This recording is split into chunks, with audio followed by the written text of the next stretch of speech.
તો બનાસકાંઠાના ડીસામાં ટીપી સ્કીમની મંજૂરી માટે ખેડૂતો અને નગરપાલિકાના અધિકારીઓ વચ્ચે બેઠક યોજાઈ। જો કે પહેલી બેઠકમાં જ પાલિકા અને ખેડૂતો વચ્ચે તણાવજનક માહોલ જોવા મળ્યો હતો। ખેડૂતોએ રજૂઆત કરી હતી કે ટીપી સ્કીમના કારણે જમીન કાપી રહી છે અને આવનારી પેઢીએ ભવિષ્યમાં ભાડે રહેવા જવું પડે તેવી ફરજ પડશે અને જ્યાં સુધી ટીપી સ્કીમ રદ ન થાય ત્યાં સુધી લડત ચાલુ રહેશે તેવો ખેડૂતોનો મક્કમ નિર્ધાર જોવા મળ્યો। જ્યારે પાલિકાના અધિકારીઓએ ખેડૂતો સાથે રાખીને ટીપી સ્કીમ મંજૂર કરાવવાની પ્રક્રિયા ચાલી રહી છે। વાંધા સૂચનો માટે 1 મહિના સુધીનો સમય જાહેર કરાયો છે।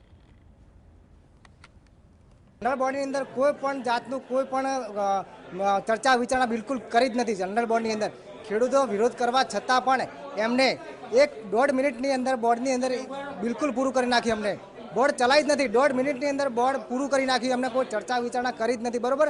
અને એમની ઓફિસની અંદર પર્સનલમાં જઈ વિડીયો ઉતારી અને પછી ઠરાવનું વાતચીત કરી છે। અમને બીજું કોઈ કરી જ નહીં કશું।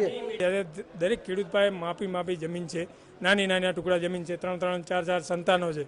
એમના ભાગમાં જમીન આવે છે, ખાલી ઘર વળે એટલી જમીન જ આવે।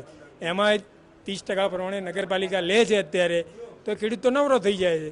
એના પાછળ વધે છે શું? તો છોકરાના છોકરા થશે પછી શું થશે? ભાડે રહેવા જશે કે તમે મહિના સુધી આવો, મહિના સુધી શું મજૂરી કરે કે એમના પાછળ ફરવાનું? અમારે કોઈ સ્કીમ જોતી નથી, એમના મંજૂર છે જ નહીં કોઈ ખેડૂતોને। અમે આ બધા અરજીઓ લઈ લઈને અમને અરજીઓ આલી હતી, અમે હાલવા આવ્યા છે।